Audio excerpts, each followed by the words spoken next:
jedhee obbo Mubaarak Musammaa jechuudha itti gaafatamaa dhimma shamarranii jechuudha. Wallahi kan keessatti hafee jennaan maallee wantichi ilkaan baasee moo jedhee. Ashamaa harka fuunee hordoftoota Nayemar Fuad show jalatti argamtan nuukaa egaa kan amantaa muslimaa assalaamu alaikum wa rahmatullahi wa barakatuh warreen amantaa biraa immoo akkam ooltan bakka jirtanutti nageenyi kiyyaa asanbira hagahu jecha eeyyen maatiin Fuad show baay'ee haalaan nama gammachiiftu haalaan illee na boonsitanii maaliif yeroon jedhu osuma cinqamtanu osuma nu wajjin laffaatanu jechuudha. Egaa qaqaaliiwwan asirratti argamtan marti keessanuyyuu hordoftoota Fuad show jechuudha.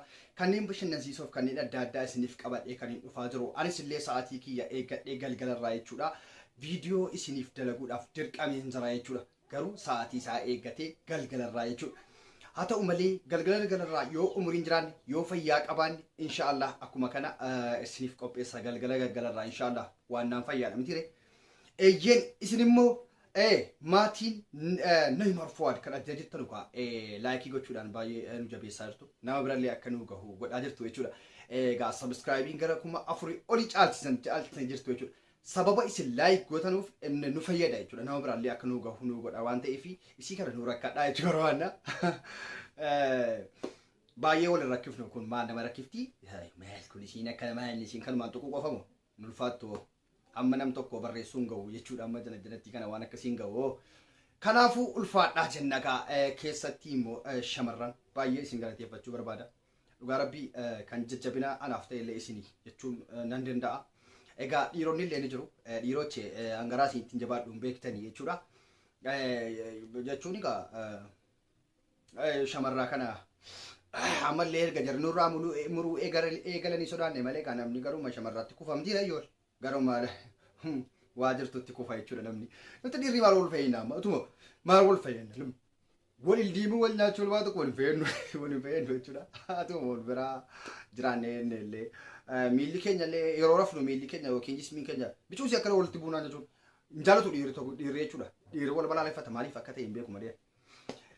Haa ta'u gaa mee har'a maal qabatee dhufe Fuad jechuun keessan hin oolu dhugaadha. Warri immoo haaraa dhuftan subscribe godhachuun dagatinaa. Hogguu subscribe godhattanu wanti nuti gadhiifnu yeroodhaan isin bira ga'a jechuudha. Yeroodhaan atattamaan jechuudha tokkoffaa irratti argattu waan taataniif jechuudha. Egaa maatii keenya ta'a, maatii jaalalaa ta'a, maatii bashannanaa ta'a. Ulfaadhaa jenna. Oromoo kamiin keessan jechuudha. Itti aansuudhaan egaa har'a maal qabatee dhufe jechuun keessan hin oolu.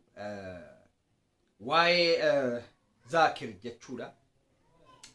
Jechuun Zaakir jechuudha. Zaakiriin egaa akkuma dheengadda maqaasaa dubbataa turre Zaakir mataa maluu isa dukkanaan loluu jennee maqaasaa itti moggaasneerralleedha jechuudha. Egaa Zaakir mataa maluu kuni rakkoo guddaa ta'eera jechuudha. Akka addunyaatti jechuudha. Ilaalcha addunyaa keessa galeeti amma akka addunyaatti biyya akarraasaa jiru jechuudha. Nan jedhu Zaakir mataa maluu jechuudha. Zaakir mataa maluu dalagaan isaa yookaan hojiin isaa jechuudha halkanii natti fakkaata dukkanaan looha. Jechuun namni amma akkuma beekamu namni guyyaa dalaga, ifaan dalaga, kurraazii ibsatee dalaga, mabraatii ibsatee dalaga ilmi namaa. Garuu inni immoo Zaakir kun hojiin isaa maal inni dukkanaan dalaga jechuudha. Zaakir mataa maluu isa dukkanaan loohu jechuudha. Isa dukkanaan lolu jechuudha. Kanaafuu amma Zaakir maluu gara Kaayiroo Ijipti kanatti immoo qabatee hafuu jammareera jechuudha. Sabbar zeenaa jedhama jechuudha. Sabbar zeenaa. Akka haala inni wal qabee hafee sirriitti bilbilee gaafadheera jechuudha. Waan ajaa'ibaati jechuudha. Duraanis akkuma kana waggaa lamaan adhaamu sadan adhaa wayii wanta akkanaa kuni manfuwaa keessatti uumame akka turedha. Ni yaadattu miti? Ni yaadattu taatan jechuudha. Kun yookaan nuti isinitirra dhagaatuma har'a geenye waan taaneef. Amma lammata Kaayiroo keessatti biqila jechuudha. Ammas dhooheera jechuudha. Waa'ee muraa dheengaddaa Zaakir muramuu jechuudha. Waa'ee muramuu kokkeessa qabanii isa muruusuun jechuudha. Muraan akkasiitti hin muramu. Yaa intalaa yoo dhageesse jechuudha.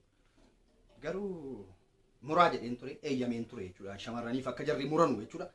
Bakka argitan maratti ciraa irraa fixaa morma isaa jedheen ture jechuudha.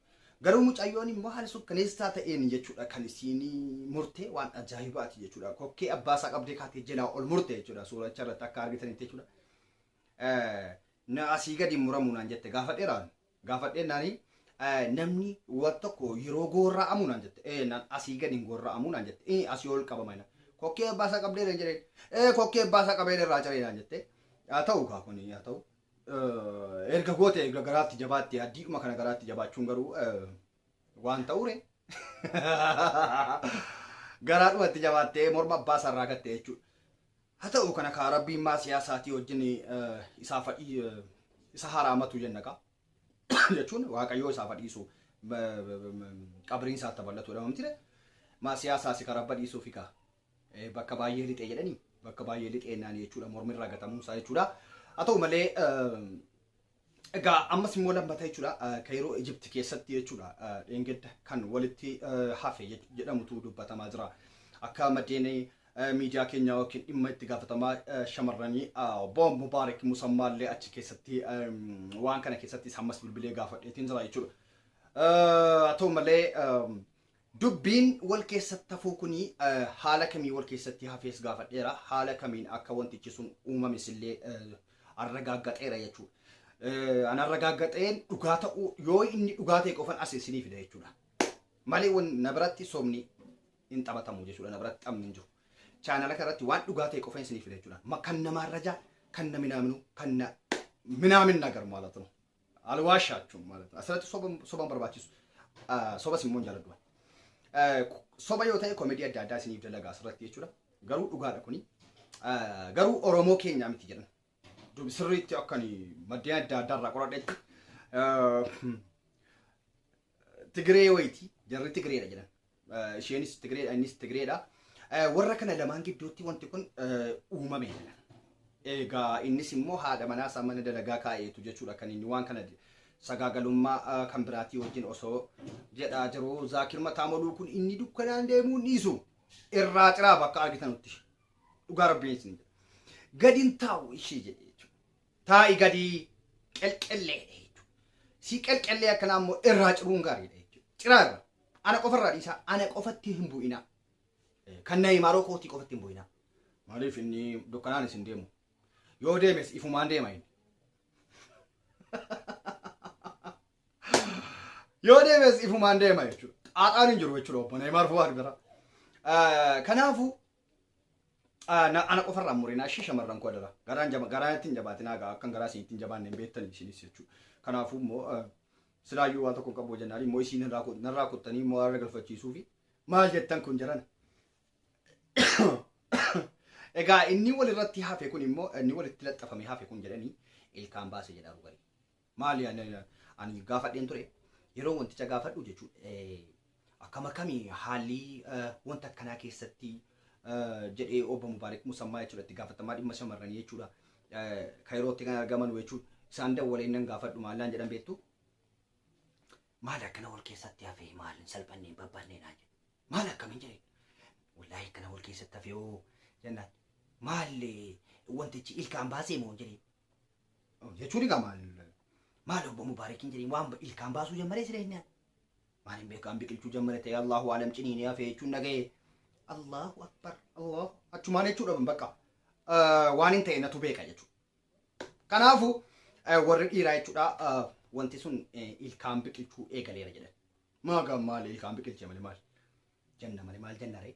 Kanaafuu ciniinee hafeere gadhiisuu illee hangarraa ammoo gadhiifne waan ajaa'ibaati. Kan suudii sun illee guyyaa lama booddee akka ta'e gadhiifameera jedhanii wal gadhiiseera jedhu. Wanti kun wanti inni uumamuu hin dallansu rabbiirraan jechuudha. Namni yeroo zinaa baay'isu yeroo waan akkanaa baay'isu rabbiin dallansuu isaa akkana itti buusa jechuudha. Fakkeenyaaf ersiin kan nama qabu ersiin HIV ersiin kan nama qabu jechuudha. Yoo maal ta'e beektu wallaahi dallansuu rabbiiti. Dallansuu rabbiiti rabbi sitti hin dallanin. Waaqni kee sitti hin dallanin bas. Kana qofa isiin hidhaama jechuudha. Maaliif haadna sati durii yoomisi akka barbaaddes waan barbaaddes dalagi garuu na yaadadhu dhe rabbiin.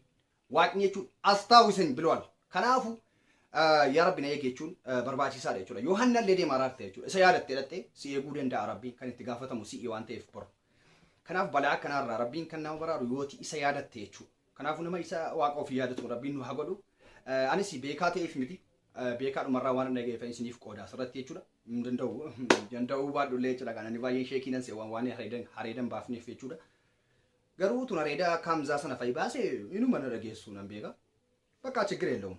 Jararran nutu beeka. Nutu sirriitti balleessee waan beeka numti jaahillee jechuudha. Inni qara'ee maa argaa jirtu kunoo rabbii sodaatama akka waan inni godhaa jiru argaa jirtu jechuudha. Nusa jaahila wayya jechuudha. Alhamdulillah. Alhamdulillah kan wayyu rabbitu beeka waaqatu beeka waan ta'eef. Egaa qoy Zaakir mataa moluu jechuudha inni dukkanaa lolu ciniinamuu eegaleera jechuudha. Kanaafuu of eeggannoo cimaa godhaa.